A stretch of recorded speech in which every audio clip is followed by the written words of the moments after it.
नमस्कार। आज हम बात करेंगे सिविल सेवा परीक्षा यानी यूपीएससी में सर्विस अलॉटमेंट और दोबारा परीक्षा देने से जुड़े कुछ बेहद ज़रूरी नियमों के बारे में। ये ऐसे नियम हैं जो आपकी पूरी तैयारी और करियर की दिशा तय कर सकते हैं। ये एक ऐसा सवाल है जो लगभग हर अभ्यर्थी के मन में आता है और इसका जवाब है हाँ। अगर आपको नियमों की सही जानकारी नहीं है तो एक छोटी सी भूल भी आपकी सालों की मेहनत पर पानी फेर सकती है। तो चलिए इन नियमों को और बारीकी से समझते हैं। सबसे पहले बात करते हैं टॉप सर्विसेज की। भारतीय प्रशासनिक सेवा यानी आईएएस, भारतीय विदेश सेवा यानी आईएफएस और भारतीय पुलिस सेवा यानी आईपीएस। इनके लिए नियम कुछ अलग और ज्यादा सख्त होते हैं। अब समझते हैं कि अगर कोई उम्मीदवार पहले से आईएएस या आईएफएस में है तो सीएसई 2026 के लिए नियम क्या कहते हैं। देखिए, अगर वो प्रीलिम्स से पहले ही नियुक्त हो चुके हैं तो वो परीक्षा दे ही नहीं सकते। अगर उनकी नियुक्ति प्रीलिम्स देने के बाद होती है तो वो मेंस नहीं लिख पाएंगे, और अगर मेंस के बाद लेकिन फाइनल रिजल्ट से पहले नियुक्ति होती है तो सीएसई 2026 का उनका कैंडिडेचर रद्द हो जाएगा। तो यहाँ पर एक बहुत बड़ा फर्क है जिसे समझना जरूरी है।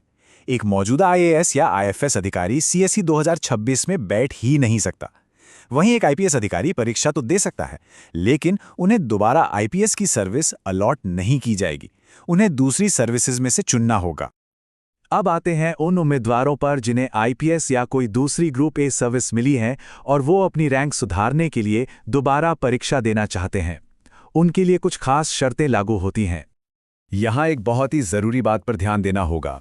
अगर किसी उम्मीदवार को सीएसई 2026 में आईपीएस या ग्रुप ए सर्विस मिलती है तो सर्विस में रहते हुए परीक्षा देने का उनका आखिरी मौका सीएसई 2027 ही होगा। इसके बाद अगर उन्हें परीक्षा देनी है तो पहले अपनी वर्तमान सर्विस से इस्तीफा देना अनिवार्य है। अब इस आखिरी मौके का फायदा उठाने के लिए दो शर्तें पूरी करनी ही होंगी।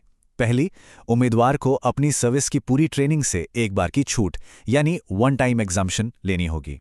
और दूसरी शर्त, उन्हें एलबीएसएनए या संबंधित अकादमी में होने वाला शुरुआती फाउंडेशन कोर्स जरूर ज्वाइन करना होगा। और यहाँ एक बहुत बड़ी चेतावनी है। अगर कोई उम्मीदवार फाउंडेशन कोर्स भी ज्वाइन नहीं करता और एग्जेम्पशन के लिए अप्लाई भी नहीं करता तो उसकी 2026 में मिली हुई सर्विस को रद्द कर दिया जाएगा। ये एक बहुत ही गंभीर परिणाम है जिसका ध्यान रखना बेहद जरूरी है। चलिए अब ये देखते हैं कि अगर कोई उम्मीदवार अपने दोबारा प्रयास में भी सफल हो जाता है तो उसके सामने क्या-क्या विकल्प होते हैं। इसे वन सर्विस रूल कहते हैं। इसका मतलब ये है कि यदि कोई उम्मीदवार सीएसई 2026 में सर्विस पाने के बाद सीएसई 2027 भी क्लियर कर लेता है तो उसे दोनों में से सिर्फ एक सर्विस को चुनना होगा। जैसी वो एक सर्विस चुनता है, दूसरी सर्विस अपने आप रद्द मान ली जाएगी। लेकिन हाँ, इसमें एक राहत की बात भी है। मान लीजिए उम्मीदवार सीएसई 2027 में दोबारा प्रयास करता है लेकिन उसे कोई भी सर्विस अलॉट नहीं हो पाती। ऐसी स्थिति में वो अपनी 2026 वाली सर्विस को जारी रख सकता है।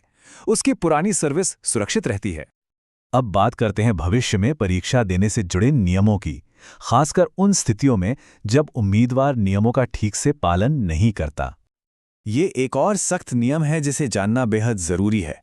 अगर कोई उम्मीदवार सीएसई 2026 में मिली सर्विस और सीएसई 2027 में मिली सर्विस दोनों में से किसी का भी फाउंडेशन कोर्स या ट्रेनिंग ज्वाइन नहीं करता तो उसकी दोनों ही सर्विस अलॉटमेंट रद्द कर दी जाएंगी।